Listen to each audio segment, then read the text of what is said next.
ಇತ್ತೀಚೆಗೆ ನಾವು ಬಹಳಷ್ಟು ದೊಡ್ಡ ಕರಳು ಮತ್ತು ಗುದನಾಳದ ಕ್ಯಾನ್ಸರ್ಗಳನ್ನು ಕಾಣ್ತಿದ್ದೇವೆ.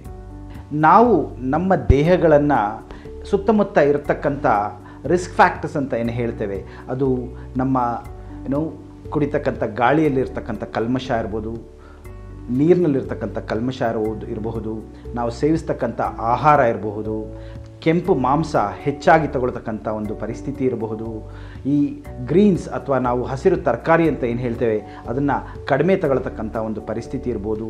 ಇದೆಲ್ಲ ಆದಾಗ ದೇಹದಲ್ಲಿ ಹೆಚ್ಚಿನ ಕ್ಯಾನ್ಸರ್ಗಳು ಬರುವ ಸಂಭವ ಇರ್ತದೆ. ಸೊ ಹಾಗಾಗಿ ಕರಳು, ದೊಡ್ಡ ಕರಳು, ಗುದನಾಳ, ಗುದದ್ವಾರದ ಕ್ಯಾನ್ಸರ್ಗಳನ್ನ ಹೆಚ್ಚಾಗಿ ಕಾಣ್ತಿದ್ದೇವೆ. ಸೊ ನಾವು ಇದನ್ನು ತಿಳ್ಕೋಬೇಕಾದ್ರೆ ಏನು ಮಾಡಬೇಕಾಗತ್ತೆ, ಹೇಗೆ ಗೊತ್ತಾಗ್ತದೆ ನಿಮಗೆ ಈ ಕರುಳಿನ ಒಂದು ತೊಂದರೆ ಇದೆ ಅನ್ನೋದ್ರ ಬಗ್ಗೆ ನಾನು ಒಂದು ಸ್ವಲ್ಪ ಹೇಳ್ತೇನೆ.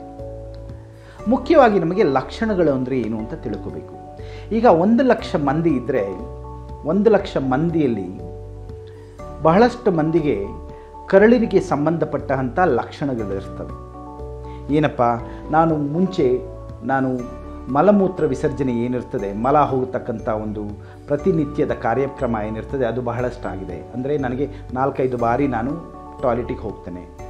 ಜೊತೆಗೆ ನನಗೆ ಗುದದ್ವಾರದಲ್ಲಿ ಮಲದಲ್ಲಿ ರಕ್ತ ಹೋಗ್ತದೆ, ಮುಂಚೆ ಹೋಗ್ತಿರಲಿಲ್ಲ. ತೂಕ ಸ್ವಲ್ಪ ಕಡಿಮೆ ಆಗಿದೆ ಮತ್ತು ನಮ್ಮ ಸಂಸಾರದಲ್ಲಿ ಇನ್ಯಾರಿಗೋ ಒಬ್ಬರಿಗೆ ಈ ಗುದನಾಳದ ಅಥವಾ ದೊಡ್ಡ ಕರಳಿನ ಕ್ಯಾನ್ಸರ್ ಇತ್ತು. ಹೀಗೆ ಇವೆಲ್ಲ ಲಕ್ಷಣಗಳು ಅಂತ ಹೇಳ್ತೇವೆ. ಈ ಲಕ್ಷಣಗಳು ಇದ್ದಲ್ಲಿ ತಮಗೆ ಕ್ಯಾನ್ಸರ್ ಇರುವಂತಹ ಒಂದು ಸಂಭವ ಇರ್ತದೆ. ಆದರೆ 100 ಮಂದಿಯಲ್ಲಿ ಈ ಲಕ್ಷಣಗಳಿರ್ತಕ್ಕಂಥ 100 ಮಂದಿಯಲ್ಲಿ ನಾವು ಪರೀಕ್ಷೆ ಮಾಡಿದಾಗ 5ರಿಂದ 6 ಮಂದಿಗೆ ಈ ಕ್ಯಾನ್ಸರ್ಗಳಿರ್ತಕ್ಕಂಥ ಒಂದು ಸಂಭವ ಇರ್ತದೆ. ಹಾಗಾಗಿ 95 ಮಂದಿಗೆ ಏನೂ ತೊಂದರೆ ಇರಲಿಕ್ಕಿಲ್ಲ. ಬಟ್ ಮುಖ್ಯವಾಗಿ ಈ 5 ಮಂದಿಯಲ್ಲಿ ಕ್ಯಾನ್ಸರ್ ಇದೆ ಅಂತ ತಿಳ್ಕೊಳ್ಳಿಕ್ಕೆ ನೀವು ಸೂಕ್ತವಾದ ವೈದ್ಯರ ಬಳಿ ಹೋಗಬೇಕಾಗ್ತದೆ. ಅವರು ನಿಮ್ಮ ಕಥೆಯನ್ನು ಕೇಳಿ ಪರೀಕ್ಷೆ ಮಾಡಿ ಬೇಕಾದ ಇನ್ವೆಸ್ಟಿಗೇಷನ್ಸ್ ಅಂತ ಏನು ಹೇಳ್ತೇವೆ ಪರೀಕ್ಷೆಗಳನ್ನು ಅಳವಡಿಸಿ ಆ ಒಂದು ಗಂತು ಇರ್ತದಲ್ಲ, ಆ ಗಂತಿನಿಂದ ಬಯೋಪ್ಸಿ ಅಂತ ತಗೊಳ್ತಾರೆ.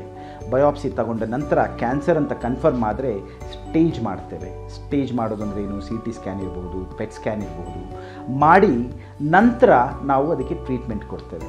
ಟ್ರೀಟ್ಮೆಂಟ್ ಚಿಕಿತ್ಸೆ ಕೊಡತಕ್ಕಂಥದ್ದು ಶಸ್ತ್ರಚಿಕಿತ್ಸೆ ಇರಬಹುದು, ಅಥವಾ ವೈದ್ಯಕೀಯವಾಗಿ ಮೆಡಿಕಲ್ ಆಂಕಾಲಜಿಸ್ಟ್ ಕೀಮೊಥೆರಪಿ ಅಂತ ಕೊಡ್ತೇವೆ ಅದಿರಬಹುದು, ಅಥವಾ ರೇಡಿಯೇಷನ್ ಆಂಕಾಲಜಿ ಇರಬಹುದು. ಮುಖ್ಯವಾಗಿ ನಾನು ನಿಮಗೇನು ಹೇಳಲು ಬಯಸ್ತೇನೆ ಅಂತ ಹೇಳಿದ್ರೆ, ಕ್ಯಾನ್ಸರ್ಗಳು ಜಾಸ್ತಿ ಆಗ್ತಿದ್ದಾವೆ. ಅದು ನಾವು ಮಾಡಿಕೊಂಡಿರ್ತಕ್ಕಂಥ ಒಂದು ಪರಿಸ್ಥಿತಿ. ಈ ಲಕ್ಷಣಗಳು ಕಂಡು ಬಂದಲ್ಲಿ ನೀವು ವೈದ್ಯರನ್ನ ಕಾಣಬೇಕು. ವೈದ್ಯರನ್ನ ಕಂಡು ಬಹಳ ಶೀಘ್ರವಾದ ಒಂದು ಸ್ಟೇಜ್ನಲ್ಲಿ ಕ್ಯಾನ್ಸರ್ನ ಪತ್ತೆ ಹಚ್ಚಿದರೆ ಅದಕ್ಕೆ ನಾವು ಗುಣಮುಖವಾಗುವಂತಹ ಟ್ರೀಟ್ಮೆಂಟ್ಸ್ ಕೊಡಬಹುದು. ಹಾಗಾಗಿ ತಾವು ಈ ಲಕ್ಷಣಗಳ ಬಗ್ಗೆ ಒಂದು ಗಮನ ಹರಿಸಬೇಕು ಮತ್ತು ಸೂಕ್ತವಾದ ವೈದ್ಯರ ಬಗ್ಗೆ ತಿಳ್ಕೊಂಡು ಹೋಗಿ ಆ ವೈದ್ಯರನ್ನು ನೋಡಬೇಕು. ಹಾಗೆ ಮಾಡಿದಲ್ಲಿ ಈ ದೊಡ್ಡ ಕರುಳಿನ, ಗುದನಾಳದ, ಗುದದ್ವಾರದ ಕ್ಯಾನ್ಸರ್ಗಳನ್ನು ನಾವು ಪೂರ್ಣವಾಗಿ ಗುಣಮುಖಪಡಿಸಬಹುದು. ನಮಸ್ಕಾರ.